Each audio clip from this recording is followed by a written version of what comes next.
as long as Congo is not free, Africa can move forward. It's the only African countries with non-bordering nations with wealth that can transform the African continent. That Kwame Nkrumah already knew this in the 40s and he fought to liberate his country when in his Independence Day speech saying that the independence of Ghana is meaningless if it's not tied to the total liberation of the entire African continent. And then in his plan of a United States of Africa, guess where the capital was? Kinshasa. When you read Challenge of the Congo, you actually read the plan. What did he think of the Congo? Because of its potential. This is Selam Hello, where stories of joy and justice vibrate with the rhythm of Africa and the diaspora.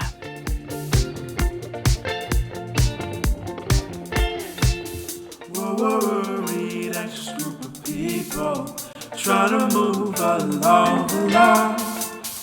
Maybe one day we'll get onto something. Until then, we say, hold on. Salam and hello, everybody. My name is Lily Bakala Piper, and thank you, as always, for joining us today. If you are like me and you're a Pan-Africanist at heart, the last few years, as we have watched political and social movements across our continent, a headline that we've seen over and over and over again is about the plight of the people in the Democratic Republic of Congo.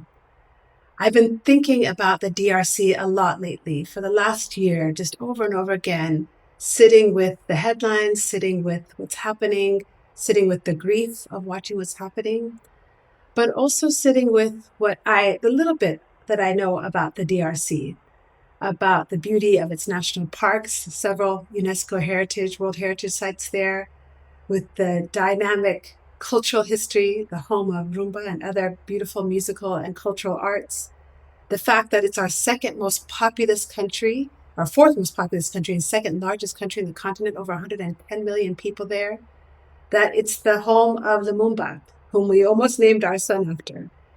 It's a place that's near and dear to people that I love, the home of people that I love. And I had the privilege to visit Kinshasa many years ago. So I've just been thinking about DRC and thinking, what does this moment mean for us as a broader Pan-African community? What should we know? What should we understand better? And a few months ago, if you were with us when we interviewed Amnesty International Kenya Director Arungu Houghton, he talked about how important it was that we continue to keep our eyes on DRC as the events in the Middle East were unfolding. As post-10/7, the events started to shift all the political and media attention to Israel and to Gaza, he urged us to keep our eyes on DRC. And while we're keeping our eyes on DRC, of course, we're keeping our eyes on Sudan, we're keeping our eyes on Ethiopia. It can feel at times quite heavy, but I think sometimes that heaviness is because we don't have a full understanding. Maybe we only read the headlines. Maybe we don't go further. Maybe we don't go deeper. Maybe we don't pause enough to really sit with and understand what this moment in history and time means for not only the people of DRC, but for the continent. DRC is the heart of this continent. Literally, it sits just in the heart of geographically, but the population, the history, the resources, the importance of the country cannot be understated. So I have a dear friend here in Nairobi who is Congolese, and I was just talking with her, and I was like, Pamela, I want to do an episode about this. Who can you connect me to help me understand better, but also to offer our listeners a lens into the DRC, both now and before? And she immediately was like, I know exactly who you should talk to. And it is truly my honor today to have Kambale Musavuli with us to help us understand more deeply what this moment means for DRC, for the continent, and historically why it really matters that we pay attention and keep our eyes on DRC. Let me tell you a bit about our brother Kambale. Kambale is a native of the DRC and one of the leading and political and cultural Congolese voices. He's a social entrepreneur and an international human rights advocate working with progressive organizations across the African continent.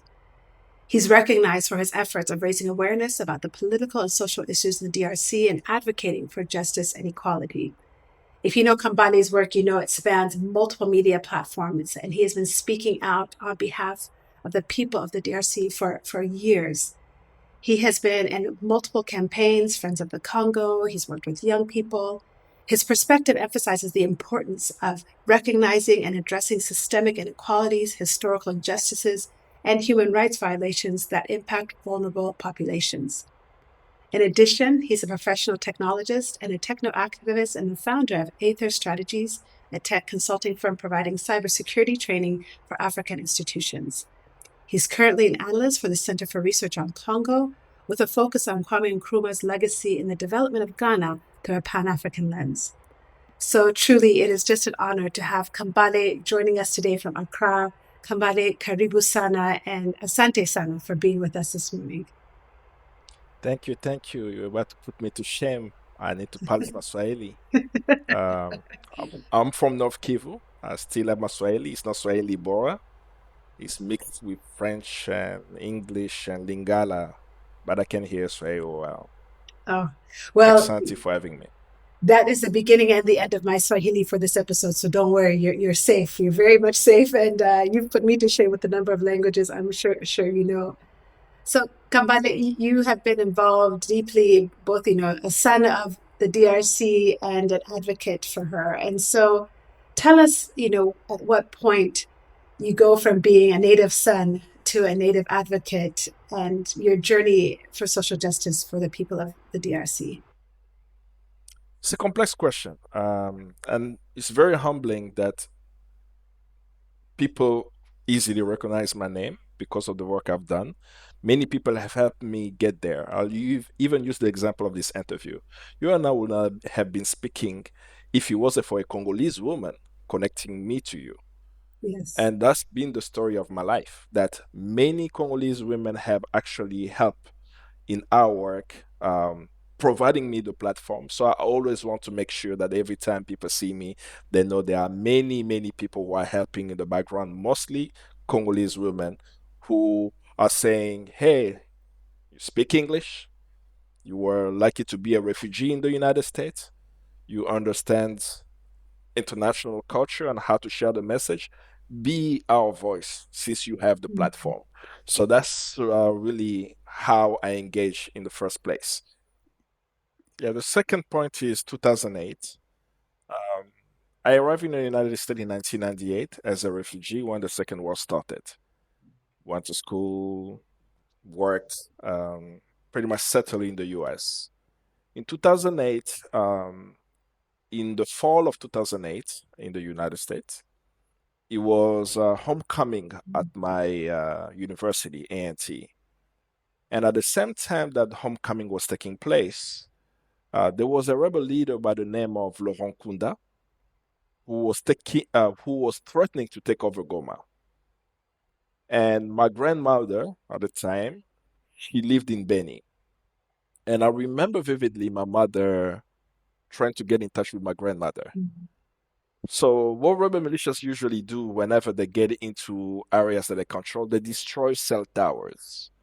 So it's hard to communicate with people who are in that community. So my mom could not reach my grandma. We just assumed that the cell towers in the area were destroyed. And my mom was crying. And at the same time, I have my friends from school who are preparing for the football game and enjoying homecoming. And at that time, I stopped what I was doing and I went online searching with any string I could find news on the Congo. When I was looking for the news articles, I was not looking for the news article to find out what was going on. We have family, we know the situation. The only reason why I was searching for the news articles is because that I knew that there are some AP journalists who takes photos of refugees who are running from the war. And I was hoping that I would see one of the images of people running from the conflict and maybe see my grandmother. And I did that for days. Like, no, just looking at these images. Is that my grandmother? Is that my grandmother running? And that touched me so much that I actually quit my job at that time. I stopped everything I was doing. And I was very, very angry that 10 years after I had left the Congo, my mother had to cry because she could not get in touch with her mother, who's my grandmother, simply because there was a rebel leader trying to take over a city and causing mass displacement. So as I stopped everything, I contacted friends of the Congo at the time. I told them that I would like to volunteer for the organization. They accepted for me to join the organization. Became the student spokesperson and a student organizer and national spokesperson for the organization. And they trained me. The reason why I reached out to them at the time is that they were the only organization at the time who were not speaking about the situation. That were not speaking about the situation in the Congo from the prism of people are dying. Please donate to us to help the orphans or the king. It's Right. needed, right? But it was not from a humanitarian perspective. What they were saying was the war in the Congo is a resource war waged by US and British allies. And I told myself, who are these people in Washington just calling it out, right? So during the train me, I read a lot of reports. I mean, even up until now, every time the UN publish any report, I don't think there is one UN report I have not read. And when you read it, it helps you really understand that the world powers know, right? If you and group of experts are writing the situation, they know. The Security Council know. The documentation is very clear about all actors, be it Congolese or foreign. It's really well documented.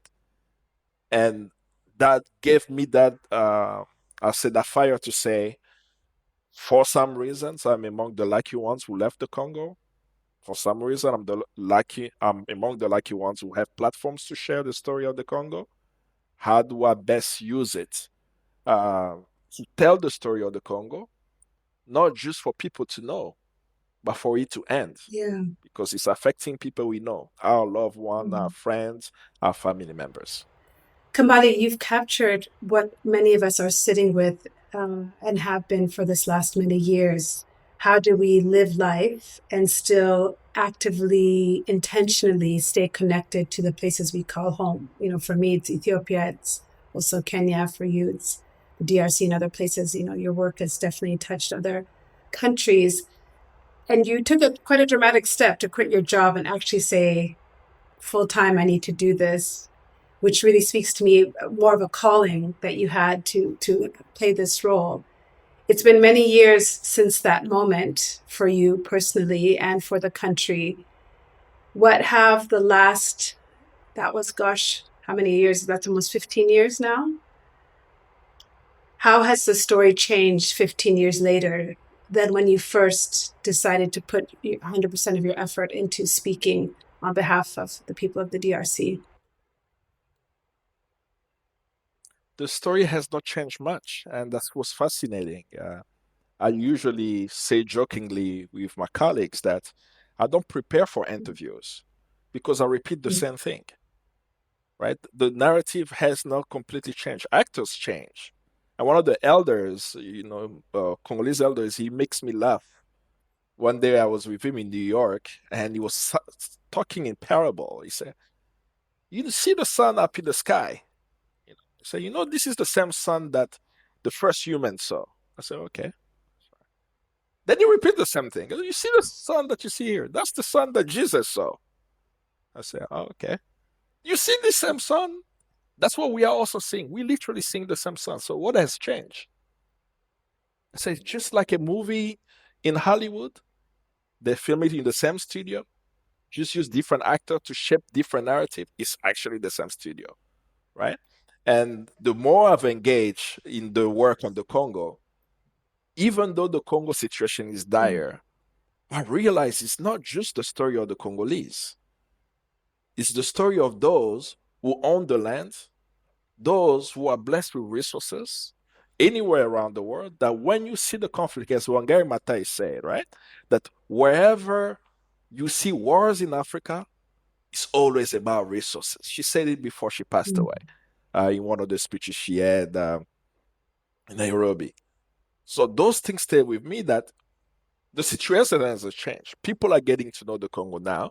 What I was saying in 2008 is what I'm saying now. What I say in 2015 is what I'm saying now. The war in the Congo is a resource war waged by US and British allies, Rwanda and Uganda, who invaded the Congo twice in 96 and 98 and continue to support proxy rebel militias. But when you pull up the media articles now, they'll talk to you about the M23. They're irrelevant. M23 used to be CNDP. They'll tell you that there are 120 rebel groups. It's irrelevant.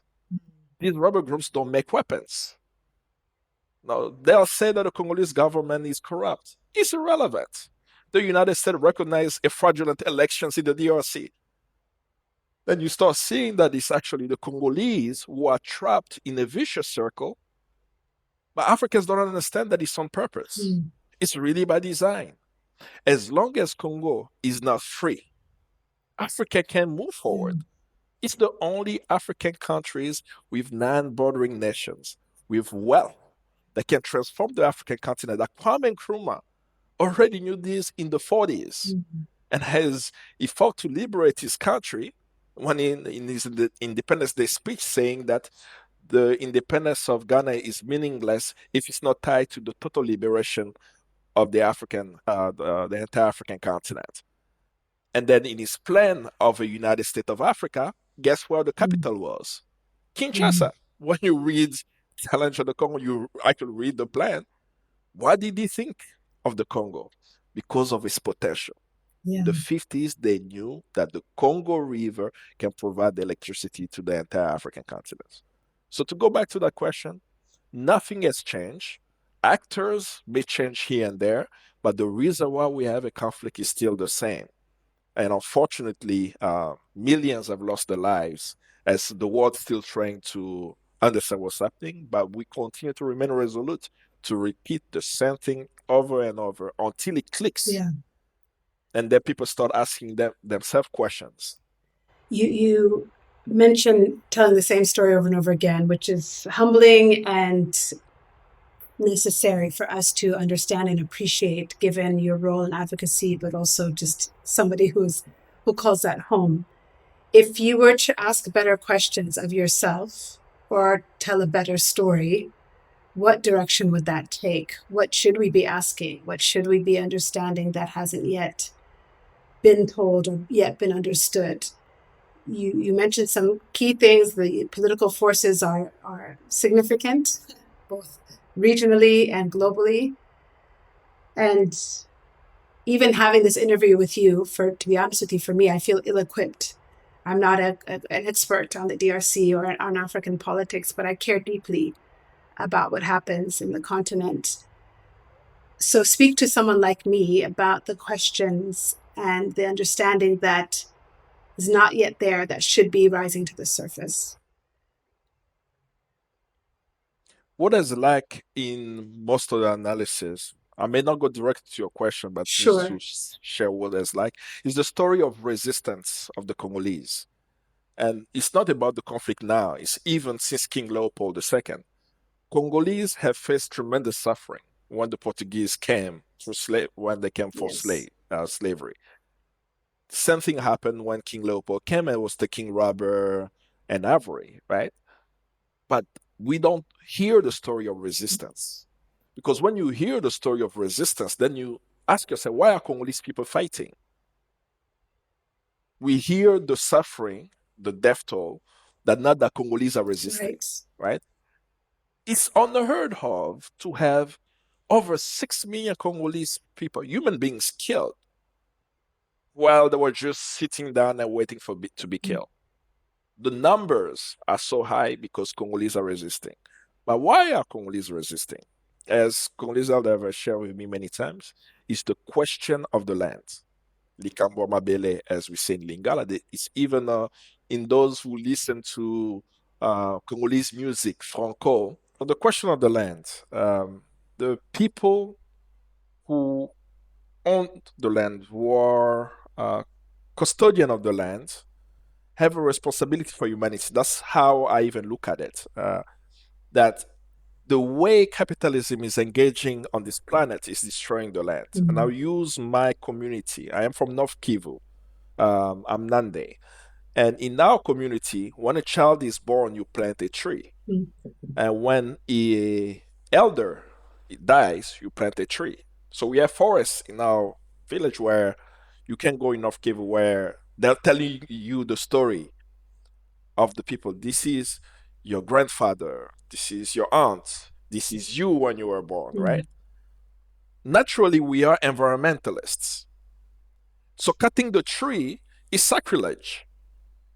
But what happened when you cut a tree where under that tree there are resources? And Hollywood showed us the story when you watch Avatar, the first Avatar, right? So when I saw that, I said, this is actually my culture. I know about that. Now, people have resisted to protect the land, not because they want the diamonds, not because they want the gold, because they understand that they are custodians of the land and we should not destroy that land. Now, how do you get access to that land with that wealth when people are there? You create a narrative. How do you create that narrative? You either talk about there is an ethnic conflict among people who live together for thousands of years. You start talking about the inadequacy of human beings of ruling themselves when they have a history of having empires and kingdoms with functioning government, where the Congo kingdom had emissaries in Portugal in the 1500s. Right? Yes. You start speaking about that they don't know how to manage their economy. When we look at the Cuba kingdom, that they were using copper, the copper cross, as a currency. Like you start saying that whatever they say is a narrative that doesn't make any sense. But for the purpose of the media narrative, that's what people are going to continue to explain. But they will not talk about the resistance. Communities will protect themselves from militias.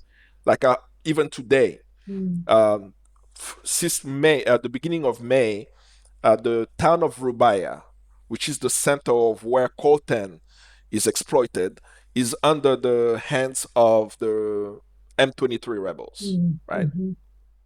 Most coltan of the world comes from Rubaya. So they control it.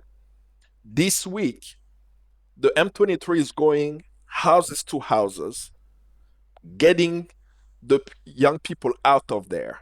And video is circulating where they show the M23 talking to young people, telling them that you have to fight for your country, voluntarily join, and get on the track. So there is a video this week circulating of hundreds of young people joining the M23 militia.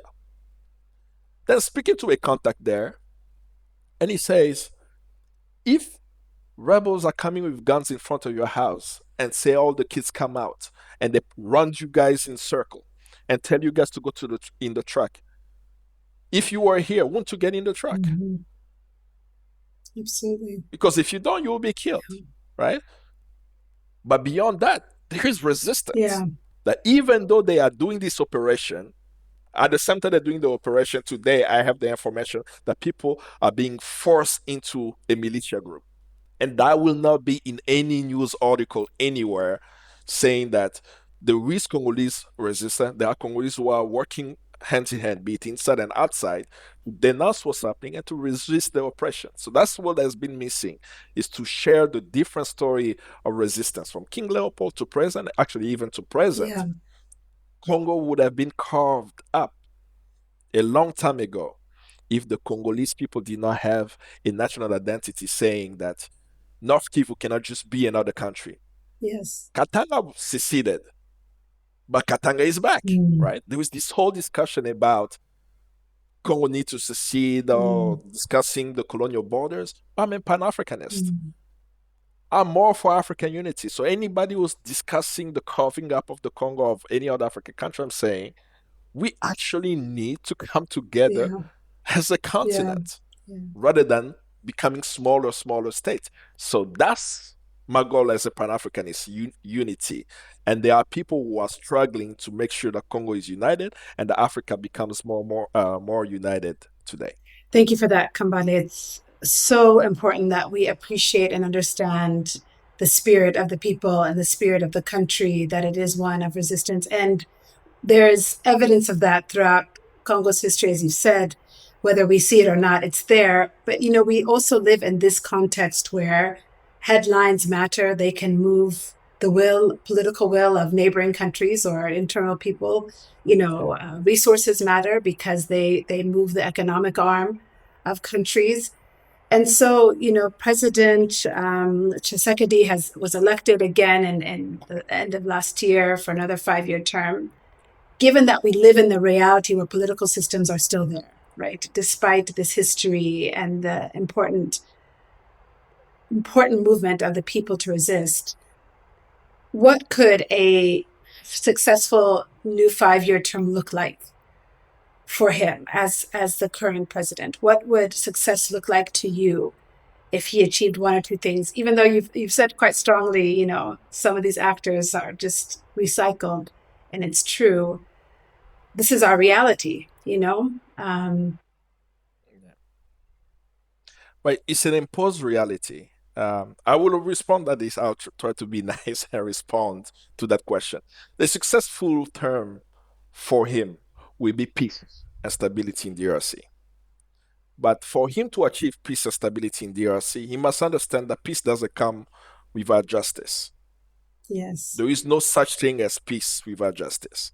And as long as we're not addressing the question of justice in DRC, we will know no peace in DRC. Why? We are literally witnessing people who killed civilians in the 1990s who are still running around with rebel militias today. Sultani Makenga, a rebel of the M23, was part of the AFDL in 1996, the AFDL rebel group that came in to topple Mobutu. Sultani Makenga today, he's still running. And these rebels are saying what, right? They're saying that some of the reasons why they are fighting, if we have to use the story of 2012, is because the Congolese government did not implement the March 23, 2009 agreement with the rebel group. People have not read that agreement, right? The agreement says amnesty for crimes committed. What are the crimes that we're talking about? Let me talk about just Kiwanja in 2008, where a town that came and massacred civilians, raped women in public, and they said that we're not going to follow up with that, right? We're not going to try them for that. And that's what they're fighting. Just in 2022, this same rebel group did the same exact thing in Kishishe. The same thing that happened in Kiwanja in 2008 is the same thing that did in a different town. So what we're seeing that there is recidivism because we're not enforcing justice. And that's the part that I think the government, Tshisekedi, is not doing. I don't know if it's willingly or unwillingly. And for me, the reason it's happening is because it's the same system. But we're living in very interesting time on the African continent. We have, as Pan-Africanists, we have to look at the trend on the African continent. We have Senegal, and we have Mali, Niger, and Burkina Faso. Those two are progressive change going in the right direction. Some are military coups, and Senegal is the people uprising. But it shares the two stories share something very important about the people. In the two scenarios, in these two countries, the people rejected the neo-colonial system that existed in the country and they want a new leadership. On one hand, the military took over that, the vacuum that existed. On the other hand, popular organization in the streets allow for Macky Sall not to be president. So as I look at the contradictions in the Congo and I've seen the leaders that we have, my message is not for what Tshisekedi has to do.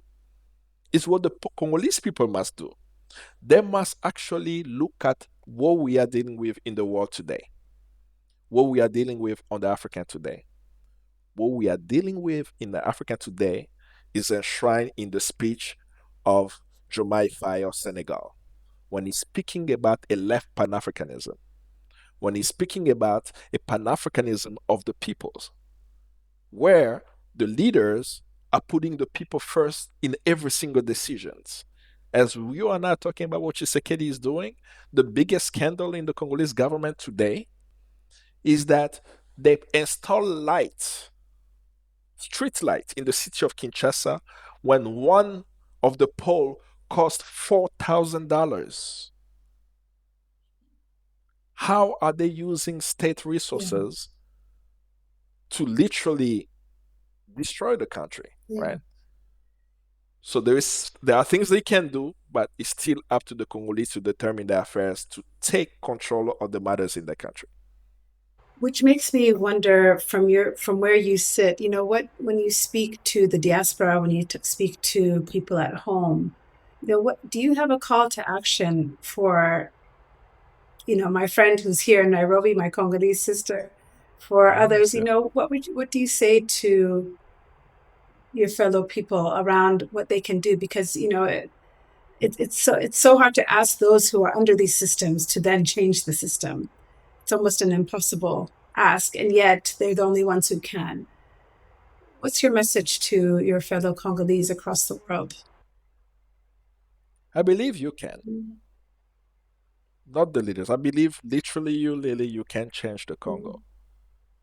If it wasn't for a Congolese sister Pamela, you and I will not be speaking today. She did her work, she did her job to make sure that our story is heard. And it's important for the story to be heard in Kenya. Yes. It's important for the story to be heard also on the African continent. I'll explain why. We had Kenyan troops in DRC as part of the EAC. How many Kenyans follow very closely the impact of the Kenyan troops? Did people even ask why today in the DRC the largest banks are Kenyans? Mm-hmm. Literally, the financial sector in DRC is controlled by Kenyan capital. When people are protesting in Nairobi around cost of living, around floods, do they know that the Kenyan bank Equity, right, Mm-hmm. made so much money in DRC that for the first time in their history, they paid dividend to their investors. Mm-hmm. That every financial transaction that the DRC actually make, the DRC government makes, is now done through Equity Bank. How many Kenyans know that interest? Yeah. So we as Congolese, we are very interested in connecting and saying that the struggle of the Kenyans to determine their affairs in their country is tied to the liberation of the Congo and vice versa. Yes. And start sharing that if your troops are coming to help us, this is what we need. That the town of Bunagana is not a buffer zone, is a territory of the DRC, and that your troops should not be using that space as a buffer zone. That's one Mm-hmm. thing. That if there are people doing illicit trades of resources on DRC, Congo's goals go through Nairobi and ends up in Dubai. Yeah. Anybody in Nairobi actually stopping the illicit trade? So those are the concrete things that ordinary people can do as they get to know more information about the DRC at the local level, start raising those issues by connecting it to the local struggles. Yeah. Because I've seen the protests in Nairobi, and I was very happy to see that it's everywhere. Africans are saying we want another way of ruling our countries. Absolutely. We want another way of changing the society that we live in. So you can change. People listening can change, but they should not look at the issue of the Congo as a separate issue. They should look at it and say, how do I bring the story of the Congo in my day-to-day work? That Congo is actually in Mombasa at the port. Congo is in Nairobi with the trade of mineral resources. Congo is in our politics and so on. It signals what's important. It signals who has power. Exactly. Yeah, absolutely. Kambale, I would be remiss if I didn't also talk to you about you've just brought so much to the forefront of my thinking, and from the colonial history to our ancient history as a continent to our current day. You've taken us on a journey between so many stages and seasons of the history of Congo, and it's important that we appreciate very deeply the absolute brutal reign of the Belgian state in the Congo, and how that is 100% connected to where we are now, especially when it comes to resource distribution and resources. So I want to hit on three quick things before we let you go, because this internet is not cooperating with us. But the first is around Yes. resources. The incredible resources in the Congo. You've mentioned them already a few times, from uranium to cobalt to gold. In your mind, and of course I'm not charging you as being the minister of mineral affairs or anything like that, but I would be, from where you sit as an activist, is there a path for an equitable, sustainable resource management in the DRC? Yes. Actually, even for the world. I mean, let's really call it out. Mm-hmm. I will be very much more blunt. The problem with the Congo is capitalism. And it's Yeah. capitalism for profit, right? Where it has no respect for human life or the environment. There is a way. Congo doesn't need to exploit these mineral resources. We're not exploiting it for the Congolese. Congo has 86 million hectares of land, arable land, that is unused. This land can literally feed the entire African continent. It can actually feed 9 billion people. That's the agricultural capacity of Congo's arable land. I said it in the beginning, it's the second largest African country by size, with 86 million Yeah. hectares of arable land unused. I mean, what can we even do with food exports, Yeah. right? So it's not the cobalt, it's not the gold, the diamond. I remember even growing up in DRC, there were these young people, we call them Banalunda. They would go to Lunda to get diamonds. There were those also who will go to Cabinda, right, in Angola to get diamonds, right? You Mm. see a kid in neighborhoods, does not have resources, say, you know what, I'm gonna become an artisanal miner, go get some diamonds. That's not what I did as a kid, right? I went to school. I wanted to become a lawyer when I Mm. graduated. Mm. Congolese are not growing up and saying that all we want is getting mineral resources. No. What they're saying is they want better access to healthcare, housing, uh, education, opportunities, those natural human aspiration.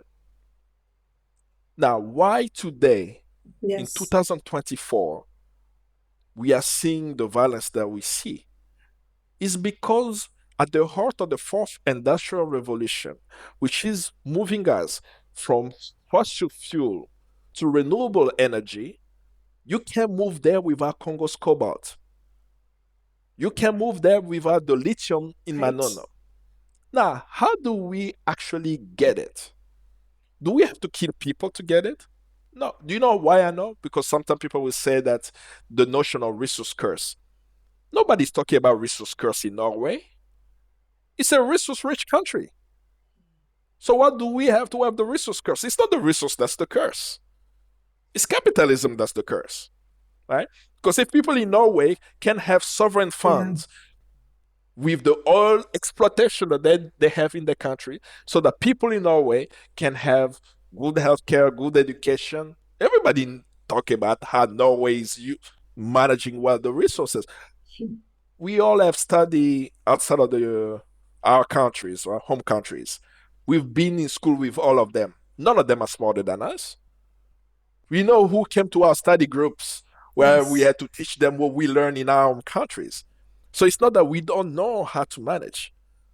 We should listen to also what Ibrahim Traore of Burkina Faso said in an interview he had with the journalist Alain Foucault about the challenges of dealing with international partners. That there are things that they will not sell to Africans because of IPs, intellectual property rights. Mm. So people decide, well, so if you're not going to sell us the machine that will allow us to make generic HIV drugs for our population, we'll go to Russia and China. The moment you go there, or Wagner, or the Chinese, right? So We can manage our Right. resources. We do have the policies, the documentation. There are many African scholars, even Congolese scholars, who have provided the way forward. But anyone who dares to implement these policies, what happens to them is they face either the death, they face coup d'etats, uh, they depose. I mean, look at Patrice Lumumba, our first democratically elected leader, who said that he wanted the resources of the Congo to benefit the Congolese people. And they send a message to Congolese. If you dare become Lumumba, we will depose you, we will kill you, we'll cut you into pieces, we'll put you in acid, and decades later, we'll send the tooth back to your country.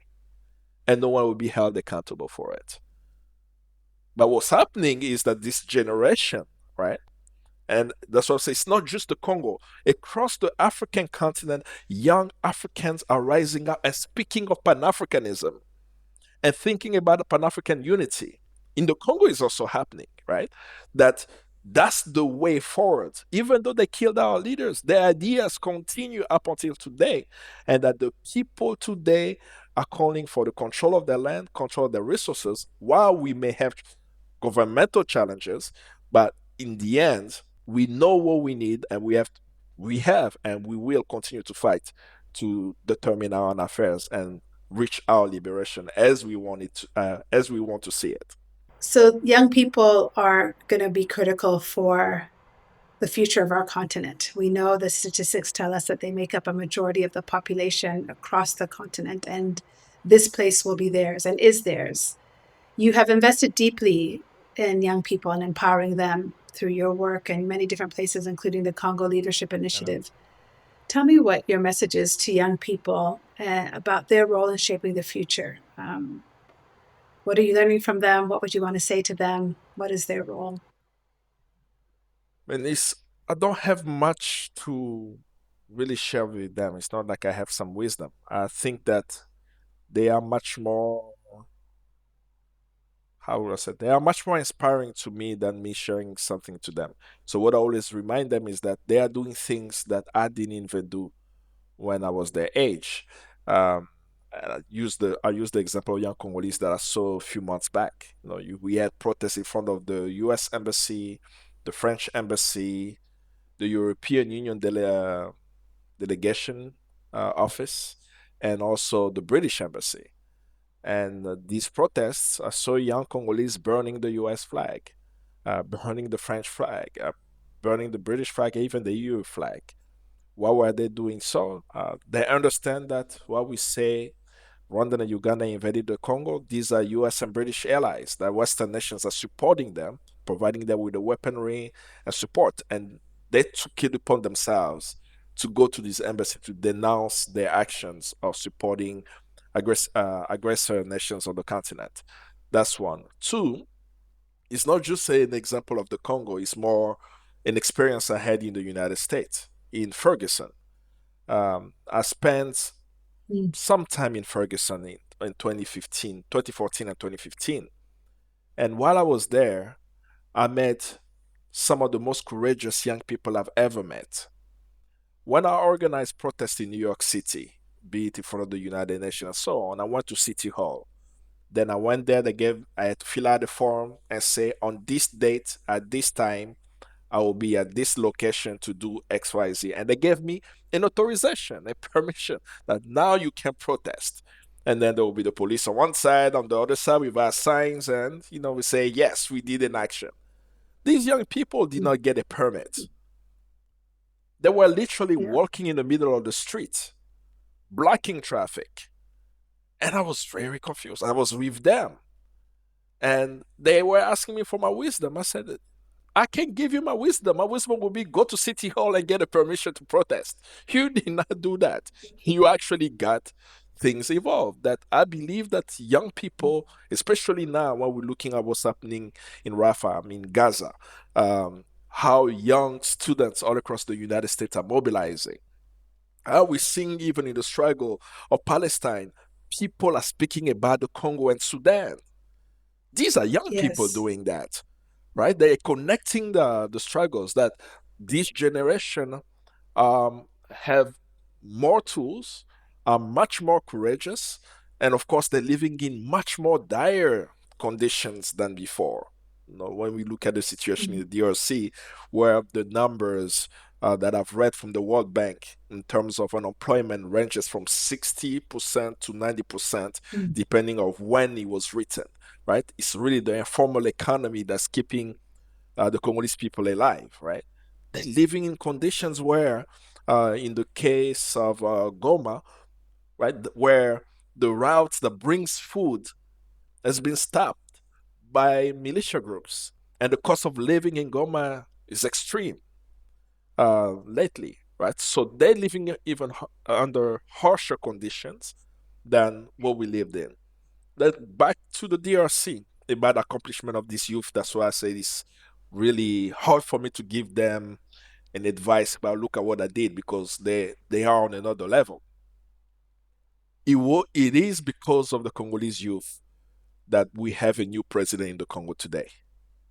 Joseph Kabila was determined to stay for a third term and find a way, constitutionally or unconstitutionally, to actually stay in power. In January of 2015, the Congolese parliament passed a law, a bill, that, of course, it didn't become a law. They passed a bill that will have made it mandatory that before elections in 2016 that we have a national census, which will have de facto delayed the election forever because of the size of the country, the logistical challenges, and so on. Young Congolese took it to the streets. For 2 weeks, they shut down the city of Kinshasa, but they pay a heavy price. Many were harmed, many were killed. The numbers were released were low to 40 to 50 people killed. We know it was more. And thankfully, because of the report by Human Rights Watch, we know that it's more than 40 people were killed. But they didn't die in vain because all the organizings with all these young people forced Kabila to not stand Mm. for a third term. And that story is not told, right? That these young people, every time I speak to them, I share with them. I can share what I said, but what you guys are doing are much more radical. That's bringing us much more Yeah. closer to our liberation. It's not perfect. You stopped Kabila from staying in power. We still have to deal with the current situation, but you Mm. made that happen. Not me, but your actions on the ground. So that's really what I share with them is to encourage what they're doing by using Fanon's quote that each generation must find its mission, either fulfill it and betray it in relative opacity. And the Congolese youth have found this mission and they are fulfilling it Mm. so well that I'm so confident Congo Mm. will be free. You really moved me. I'm both feeling such pride and also overwhelmed with emotion just to hear you speak the names of young people who gave their lives and the ultimate sacrifice for their people and for freedom, for liberation. Kambale, it's really been an honor to have you with us. I'm humbled that you took the time of all the demands on you to share your work and your vision for Free Congo with us. Before we say farewell, we always like to close our show with two questions for all of our guests because we believe that there is a connection, as you said before, our liberation is tied up together. So we'd like to see what those connections are through two questions, one very silly one and one a bit more with more depth. So Kambale, this afternoon or morning, wherever you may be, we want to know what's your favorite beverage? What's your beverage of choice when you are thirsty? Oh, that's where you get me to be Exactly. non-political, and I'm ashamed to say I love Pepsi, Don't be ashamed. right? I'm like, oh man, Don't be know, ashamed. If I um, was there, definitely not a listen, political you decision. can you be allowed at least one. You can be allowed at least one. Um, and you know, But one thing that's not a yeah, drink, by the way, is it's not a drink, but it's more a dessert. My favorite dessert is called Kambale okay, Delight, and I'll explain okay, it to you. There is only one place you can get it. It's called it's a small promotion of this place, the Cold Stone ice okay. cream place. What you do is you get vanilla ice cream on Hmm. the left, chocolate ice cream Okay. on the right. In the middle, you put brownie. You chop it up, mix it up, and you put it in the cup. But before you put it in the cup, at the bottom, you put hot Okay. fudge chocolate. Then you put the bowl of ice cream. And on the top, you put a regular fudge so it doesn't melt the top of the ice cream. So that's Oh, my favorite listen, dessert. Kambale, I'm actually a chef and I actually make my own homemade hot fudge. So, Karibu, Kenya, so I can hook you up with the Kambale a la Nairobi Definitely. special. And my Definitely. final question Definitely. to you, Kambale, and you touched on it at least for me in your last response about young people, but we would love to know, what is bringing you joy today? The André Blouin Cultural Center in Kinshasa. It's a cultural center launched by Congo Love. It's a nonprofit that I work with closely. André Blouin is a name of a woman, and this woman was the chief of protocol of Patrice Lumumba. She wrote the Independence Day Wow. speech that Patrice Lumumba read on June 30th. So when people say combattant de l'indépendance aujourd'hui victorieux, je vous salue. Fathers for independence today victorious, I salute you. Those words were written by a woman that history has erased. And a group of young Congolese decided to build a center in the Congo named Wow. after her. What's important about her is that one, she was not Congolese. She was Central Wow. African. Two, she grew up in Congo Brazzaville. Three, she worked with Kwame Nkrumah and Sekou Touré. Four, she was sent to the Congo by Sekou Touré as a mission and say, you speak Congo, you know the culture there because you also grew up in Congo Brazzaville and Kinshasa. Go help Patrice Lumumba, go help Gizenga, Parti Solidaire Africain. Lumumba was Mouvement National Congolais. Go help them for the election of May 1960. She came down to the Congo. She mobilized. She had a radio show in the 60s. She also is the only person I know in the history of Congo for having 45,000 women sign into a political program. Wow. I have not heard of anybody do that. Wow. And she spoke the local language. She spoke Ikong and she did that. So when they discover that her story was literally erased, but you can open Larry Devlin's book, the CIA chief of station, his book. You will see him write about Madame Blanc. You can put her name online that this woman had an impact on the Congo, but they've hidden her name. So they build a cultural center in the Congo named after her. Why? One, to tell Congolese that you don't have to be Congolese to change Mm. the Congo. She was not Congolese, but she came and was so influential in the cabinet of Patrice Lumumba, our Mm. prime minister. Two, Pan Africanism, right? As a Yes. Pan Africanist, she saw the issue of the Congo Central. Three, women roll out completely Yeah. erased. How many people know that that speech was written by Patrice Lumumba? I'm sorry, Yeah. by André Blouin, right? Everybody talks about Yeah. Patrice Lumumba. Oh, he had this fiery Mm. speech, and the King of Belgium. A woman politically influenced Patrice Lumumba to know the importance of that moment.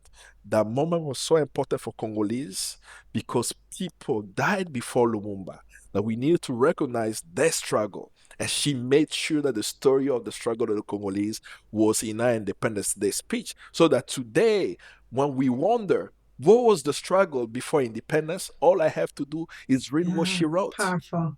right? So that's what gives me hope that they are lifting up the past stories to build the present for a future right in Kinshasa. That gives Mm. me hope. The second thing that gives me hope is the revival of Pan Africanism, not the Pan Africanism of EcoBank, where EcoBank has an office in Nairobi, in Kinshasa, in Accra. Now they call themselves Pan African Bank. That's not the Pan Africanism that we're talking about. The Pan Africanism that we're talking about is the Pan Africanism of the people, where the people of Mali, Niger, and Burkina are saying we have to come together to share our resources, to build a new condition so that our people can have electricity before our uranium is lighting up 1 out of 3 light bulbs in France, right? How do we build a coalition? When I'm seeing what happened with Jomai Fai, in Senegal that young people came out in the streets, right, saying Sonko president, and that the political leaders moved above personal interests and put the interests of the people first. Sonko, who was the leader, stepped down and let the secretary general of his party, Pastef, become the president.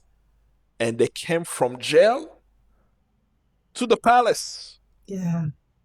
Right?